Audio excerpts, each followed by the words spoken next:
no emissions to talk about. Very clean exhaust.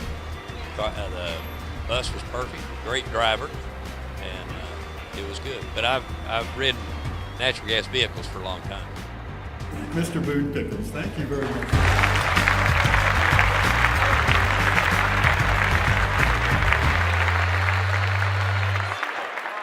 I left West Texas and came to Dallas because there's some things I was trying to get done there I couldn't get accomplished. I said, and Fort Worth T, 38 miles away, is on natural gas, and I said, if I can't get this fixed, I said, I may move to Fort Worth.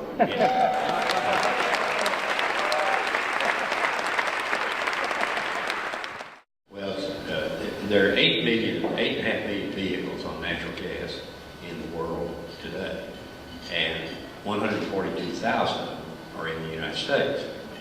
You say, how could it be if it's cheaper, cleaner, abundant, and domestic? How could we be that far behind the rest of the world? We're that far behind because of cheap oil. And I made a talk to the Washington Press Club the other day, and on a question they said, who do you blame for where America is today, that we are importing so much of our oil from unfriendly areas of the world? And I said, you. Me? I said, yeah, you're with the Washington Press Club. I blame you. You guys should have made these candidates accountable. And when they didn't make us energy independent, you should have said it right away. You said back when you were running, we were going to be energy independent. And I said, but when I'm blaming you, I blame me. I blame all of us here in this room. We're all to blame because we were pulled in to cheap oil, cheap gasoline. What are the resources? The resources are some that we've not even scratched the surface on, which are wind and solar. Will they work? Of course they'll work. I mean, no question they'll work. The most highly developed country for wind is Germany, and they don't even have good wind. So as it unfolded in the conversation with McCain is totally fixed on nuclear, and he wants 45 nuclear reactors in 30 years. Gosh, Senator, I said, you'll be 107 and I'll be 117. And he said he didn't expect to see all of them built before he was gone. Okay, but the cars don't run on power generated from nuclear. In talking to Senator Obama, we talked for 30 minutes and he got relaxed to the point that he thought I was a nice guy. And so we were kind of busy at that point. He took a lot of notes, which I did, I thought was interesting, and asked a lot of questions. And I said, you say something in your speeches that make me uncomfortable. And he said, you know, when somebody says something like that to you, you'll, yeah, what is it? You know, because you're being challenged, you know, at that point. And I said, well, you say that you're going to have 1 million plug-in hybrids in 10 years. And then he said, Mr. Pickens, that's a true statement. I'm going to have 1 million plug-in hybrids in 10 years. And I said, look out that window and imagine 1 million cars on that parking lot. I said, okay. I said, it'd be a hell of a lot of cars out there, wouldn't it? He said, yeah. I said, now, back up and look at the problem that you and I are faced with.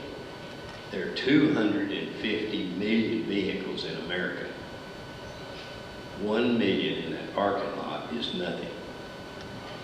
It isn't going to help us. And pausing, he said, 250 million? I said, yeah, we're making 16 million a year. And you're going to have 1 million in 10 years? He said, that's not very many, is it?